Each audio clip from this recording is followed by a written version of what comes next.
আশ্বাসে বলেছিল যে ভাই আপনারা সসম্মানে চলে যান, আপনাদেরকে আমরা বহাল রাখবো।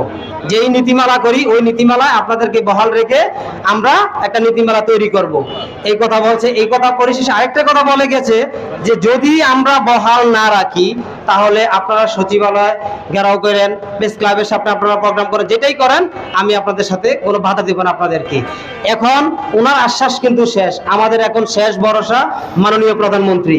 মাননীয় প্রধানমন্ত্রী, আপনার দৃষ্টি আকর্ষণ করতেছি, আপনি আজকে এখানে দেখেন এই গরমের মধ্যে আমরা 44,000 খুচরা সার বিক্রেতা আজকে রাস্তায় এসেছি।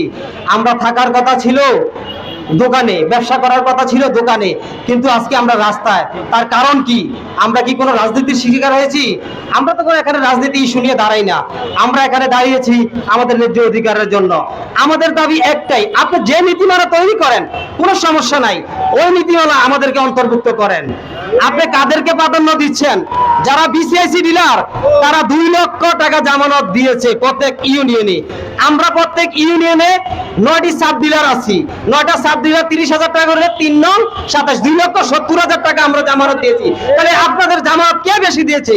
আমরা বেশি দিয়েছি, আমরা জনবল বেশি, টাকাও বেশি, আমরা সবকিছু দিয়েছি। তাহলে আমাদেরকে কেন নিঃশ্বাস করবেন?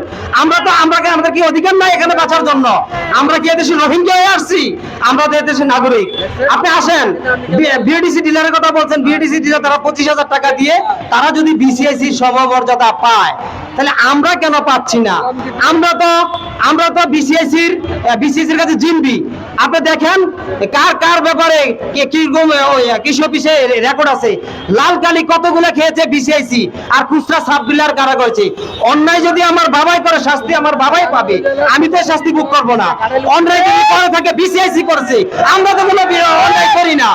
আমাদের ব্যাপারে যদি কেউ লাল কার্ড না থাকে, তাহলে আমাদের মধ্যে যাদের লাইসেন্সের উপর লাল কালি আছে তাদেরকে বাতিল করতে পারেন, নাই। আর যারা বিসিআইসির মধ্যে প্রথম দ্বিতীয় তৃতীয় ধাপ পাইয়া তারা সর্বোচ্চ দুর্নীতির সাথে জড়িত, তাদেরকে আপনি বহাল রেখে আমাদেরকে বাদ করতেছেন। আমরা চাচ্ছি পজিশন নীতিমালা এখন কোনো সমস্যা নাই, কিন্তু আমাদেরকে বহাল রাখেন, আমাদেরকে অন্তর্ভুক্ত করে আপনি এই নীতিমালা প্রণয়ন করেন। আমরা এই নীতিমালা থাকতে যাচ্ছি।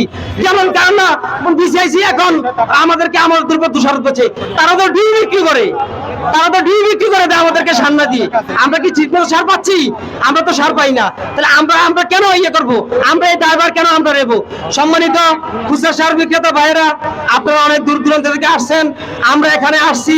মাননীয় প্রধানমন্ত্রী যদি আমাদেরকে আশ্বাস করেন এবং লিখিতভাবে যদি কোনো আমাদেরকে আশ্বস্ত করেন, তাইলে আমরা এখানে ছাড়বো। না হয় আমরা যে মাঠে আসছি এখানে অবস্থান কর্মসূচি যতদিন না পর্যন্ত আমাদের দাবি আদায় না হবে ততদিন পর্যন্ত আমরা এখানে অবস্থান করবো ইনশাআল্লাহ। আমরা আমাদের দাবি আদায় করে ঢাকা ছাড়বো, না হয় আমরা এই ঢাকা ছাড়বো না। আমাদেরকে গুলি করে মেরে ফেলেন, তারপরে আমরা ঢাকা ছাড়বো না। আমাদের দাবি আমরা আদায় করাই এখান থেকে যাব, না হয় আমরা এই মাঠ ছাড়বো না ইনশাআল্লাহ। আপনাদের কাছে জোরদার আবেদন করছি, মাননীয় প্রধানমন্ত্রী মহোদয়, আপনি তো বেকারত্ব দূর করতে চাচ্ছেন দেশের, তাই আমাদের 44,000 পরিবার বেকার হয়ে যাব। আমাদেরকে নিয়ে কি চিন্তা ভাবনা করেছেন? আমাদেরকে নিয়ে কি কোনোদিন ভাবেছেন? আমাদেরকে নিয়ে ভাবেন। আমাদের ব্যাংক লোন আছে, আমাদের পরিবার আছে, আমাদের মাঠে অনেক টাকা বাকি আছে। ওই বাকি টাকাগুলো কি হবে? আমরা এখন নতুন করে কোন চাকরিটা করতে পারবো বলেন আপনি? আমাদেরকে কোনো চাকরির ব্যবস্থা করে দেন, তাহলে আমরা অবশ্যই এটা ছেড়ে যাবো। ঠিক আছে, আপনাদের অসংখ্য ধন্যবাদ। সবার সুস্বাস্থ্য দীর্ঘায়ু কামনা করে আমার বক্তব্য শেষ করছি। আসসালামু আলাইকুম ওয়া রাহমাতুল্লাহ।